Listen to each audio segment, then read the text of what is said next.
Welcome to Blind Level Tech. This isn't just accessible tech talk.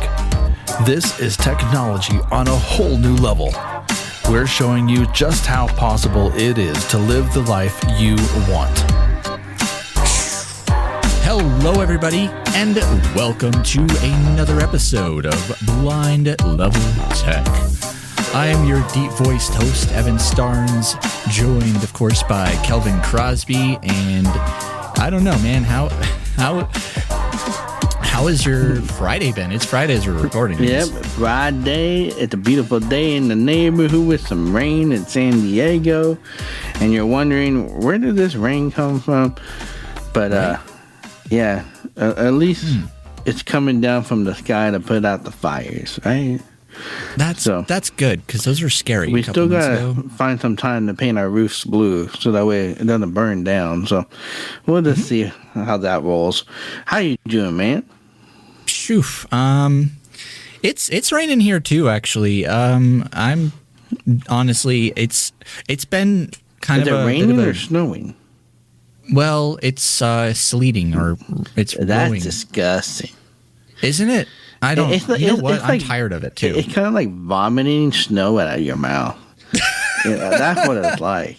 That's what I say. The sky is vomiting. Yeah. The sky, not the sky is falling. The sky is vomiting. The sky is vomiting. Exactly. So the question I was going to ask you is, if you're talking to somebody, fully sighted, and people do ask us as blind people, they're curious and they have to ask us questions about our blindness and how we do things. How would you react if somebody said, "Oh, blind people can't watch TV"? Well, I would say, well, then sight people can't walk in the dark. Listen to podcasts. They can't listen to podcasts. Yeah. I would say blind or sight people can't read in the dark. Mm-hmm. Or, that's true, actually, because, with Braille, I can read a book and I can have that book comfortably under my blankets. Yeah. And just lie back in bed. My eyes don't get tired. Fingers get tired, though, eventually. We're not here to debunk the whole blind people can't watch TV misconception. We're actually today here to talk about, well, first of all, some ways that you can enable audio description on platforms such as Netflix and Disney Plus, and also an awesome little source that you can get audio described movies from for free. And, well, first of all, what I've realized here is that a lot of people, when it comes to, Netflix or Disney Plus or Hulu, don't actually know how and where to enable audio description. And it's kind of weird. How much, Kelvin, how many movies do you typically watch with audio description, or do you just keep it off? Well, I pretty much the only way I'm going to watch movies. I just went and saw the last movie I went and saw with The Blind, and it was interesting. It was a very slow movie, very southern slow movie. But great movie for audio description, like giving you details and so forth. And so, and actually, it was fairly well done. And I was surprised. So the thing with me is, well, first of all, there's a movie I've been watching for years, and it was my childhood movie, WALL-E, and I just literally watched it.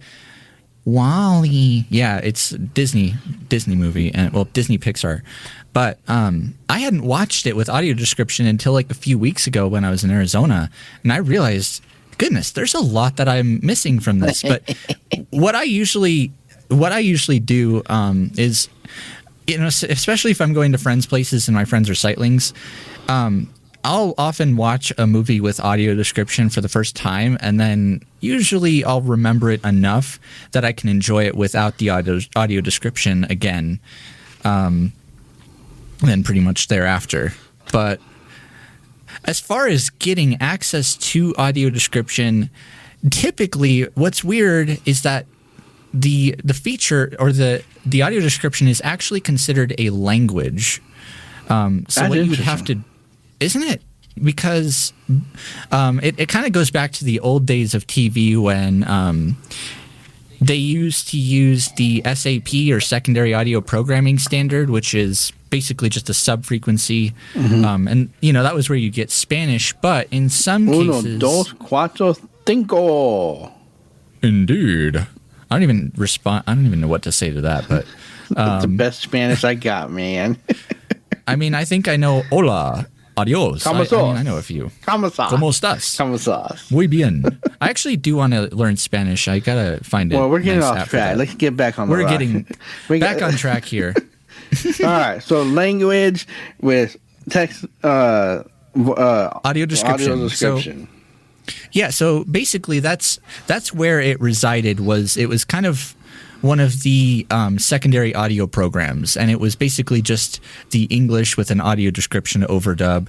And so if you back in the day of when cable TV was a big thing, and mostly the primary way that people watched TV, that's how you'd access it. And it was kind of hit or miss. Sometimes you'd expect to get audio description and then end up getting your movie in Spanish or another language. And actually Comcast, under their accessibility settings for audio description, they even mentioned that. But as far as services like Disney Plus or Netflix, which are really the only two I've tested with this, the way that you want to go to enable audio description is actually to go, if you're listening to something or you're watching a movie and you don't actually see any controls on your screen, you might have to double tap with VoiceOver to show the playback controls. And then you want to go to the language and subtitles option. And then if it's available, you'll have the option of English with descriptive audio. And that usually sticks. Like I did it on Disney Plus when I watched, I think the first thing I'd watched on Disney Plus, I don't remember what it was, but when I switched it to English with audio description, pretty much everything else. Oh no, no. Though actually, Bambi. Bambi, that's what it was. Bambi. Bambi? No, it wasn't Bambi. It was Peter Pan. I think it was Star Wars. Actually, it was It was actually. It was A New Hope. But that once I turned on audio description, then it pretty much stuck, and it's kind of one of those. It's available until it's not, and you don't see, like, if you're looking at the description of a particular show and or movie, you don't see if it has audio description. It's kind of one of those, you just have to play it and find out. But I am impressed that services such as Netflix and Apple TV, Amazon Prime have adopted audio description, and it is growing, and I'm seeing a lot more of it on shows. Growing. Yes, exactly. It's not perfect. It's not perfect yet, but it's getting like one a step beautiful closer flower that still wants to bloom. Exactly. Now, the other service that I had mentioned is actually one that's been out for quite a long time now, and that is called AudioVault.net. And if you haven't heard of AudioVault.net, I'm sure probably a lot of techies around here have. Effectively, what it is it's a service that allows you to download movies with audio description, and it could be anything. I mean, they've got thousands of titles. I was just on their site, like they actually had like the latest Top Gun Maverick. But here's the catch with that. They, of course, are effectively redistributing these movies, and it's not as a way to, they don't want to take money away from copyright holders or what have you. It's more of a way to just get people, across multiple countries access to content with audio description. And the thing is, though, is it's only audio. So, if you're having people over, and you're having mostly sightlings over and they want to watch the movie, actually, this might be a fun experience for them. It might be a cool idea to be like, hey, we're going to watch the movie as, totally blind folks with audio description only. And, it's definitely another thing to consider, though, is that they, just because it's copywritten content, you might deal with, they do tend to change like the pitch like slightly speed up these things so that, they don't get in trouble. So you might have to like use something like Audacity to slow it down to, normal level, just so it sounds right. Well, we have a guest coming up soon that invented an app that allows volunteers to do audio description, right? Yeah, we actually do. We're actually going to have, here in a couple weeks, we're going to have Josh Miele, who not only did the help to design the Amazon Show and Tell feature available on the Echo Show speakers that you hold things up and it tells you what, it's supposed to tell you what you're holding.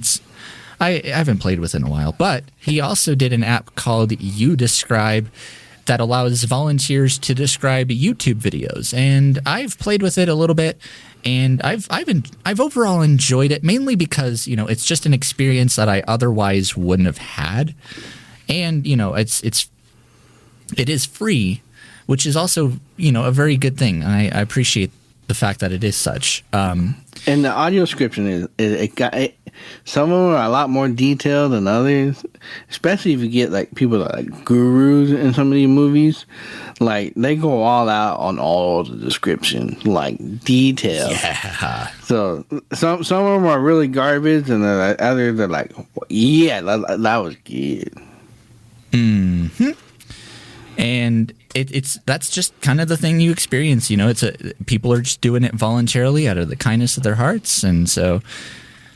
It's kind of that hit or miss thing. So did you know that the first set of audio descriptions was actually done by somebody visually impaired or actually completely blind? Yep. And when was that?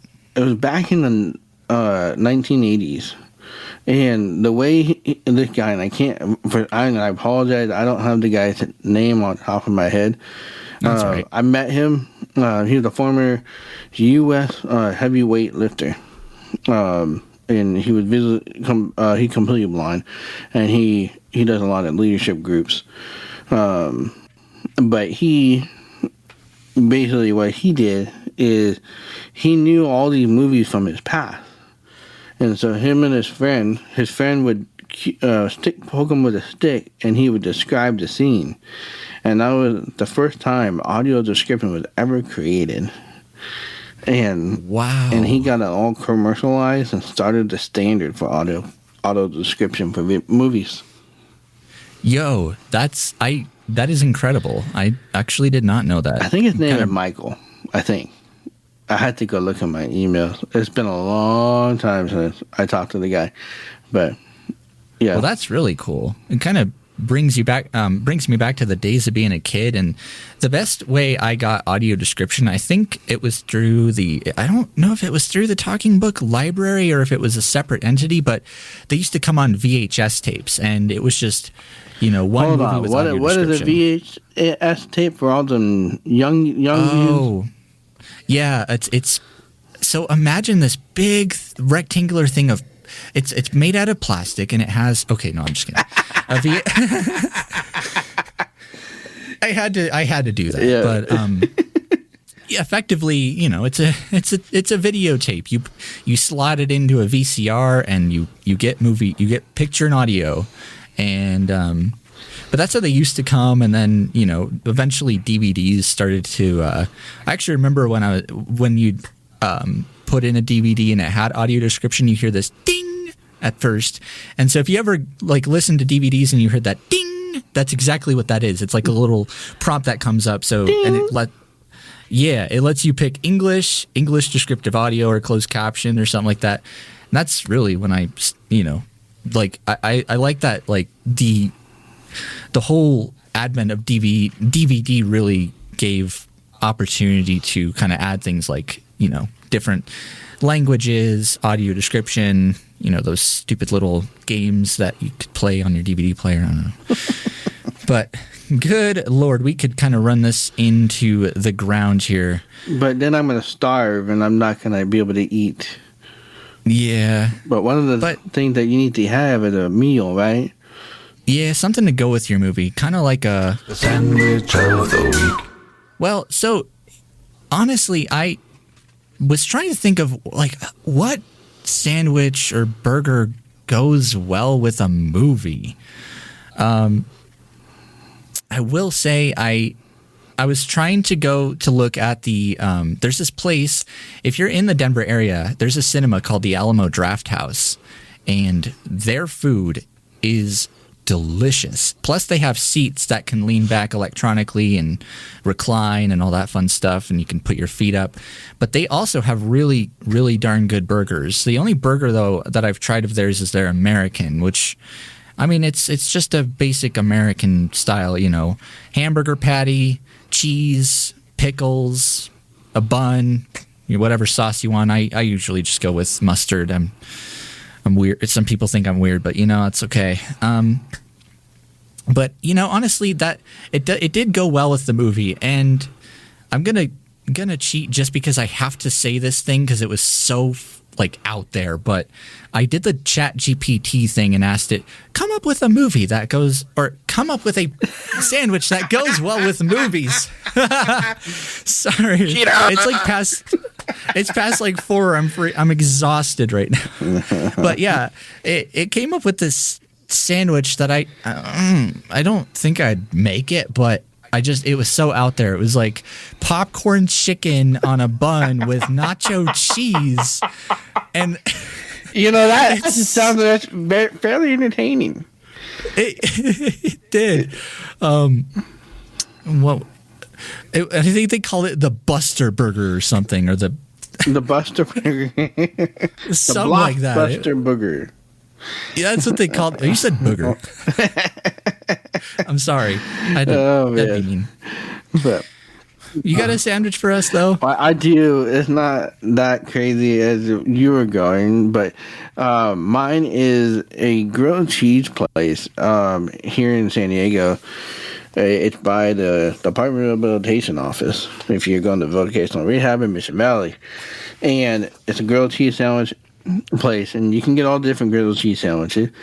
And I love their 5 cheese burger sandwich and grilled cheese sandwich. Basically, it's got 5 cheeses, and it's got a hamburger patty on it, and then with the grilled cheese bread on the top of it with a garlic olive something butter that goes on top of it. Olive oil? You know, it's a butter. It's butter. Oh, they make all their sandwiches with butter on the top. So, but it is good. Not like you putting butter on the inside of your grilled cheese. I don't know about you, man. But yeah, I mean, I do. I only do it so it doesn't splatter all over my air fryer. Well, but anyway. Anyway, as we wrap up this episode, we'd like to know from you guys what was like if you assuming you've watched movies with audio description. Some people haven't. That's okay. But if you have, what was the very first movie you ever remember watching with audio description? Be really fun to hear. So you can always email feedback@aftersight.org or call 720-712-8856 and leave us your thoughts. We have been getting some more increased feedback lately too, which as a host here, that makes me very happy. And Kelvin, you know the question I always ask. Is there any thoughts, like last-minute thoughts that you have before we wrap up this episode? I think we keep living beyond our challenges and know that audio description is just one more step for all of us. One more tool in the tool bag. Exactly. To live beyond our challenges. So. And hey, if you know somebody that hasn't experienced audio description before, especially friends or family, show it to them. As we wrap up this episode, I'd like to just recommend that if you haven't experienced audio description, well, now you know exactly where to enable it. Or, if you'd like to just get some audio of movies, downloaded onto your phone or onto a thumb drive, what have you, seriously, go check out audiovault.net. They're a not a nonprofit, but they accept donations too, and I'd strongly recommend that you donate to that project because it is a fantastic project, and really it's made it so that if somebody's like, hey, did you see this movie that came out? If it's on Audio Vault, I can go grab it really easily, and I don't need the video. So, that's great. And like I said, if you have friends that are sightlings or, people that just haven't experienced audio description, just sit them down and really give them the audio description experience, because it is, I think it's something that people should just experience at least once. It gives you a different perspective on the movie. Anyway, with that being said, I've been your host, Evan Starnes. This has been another episode of Blind Level Tech. And of course, I'm joined by my co-host, Kelvin Crosby. Go live beyond your childhood. Plug in your device.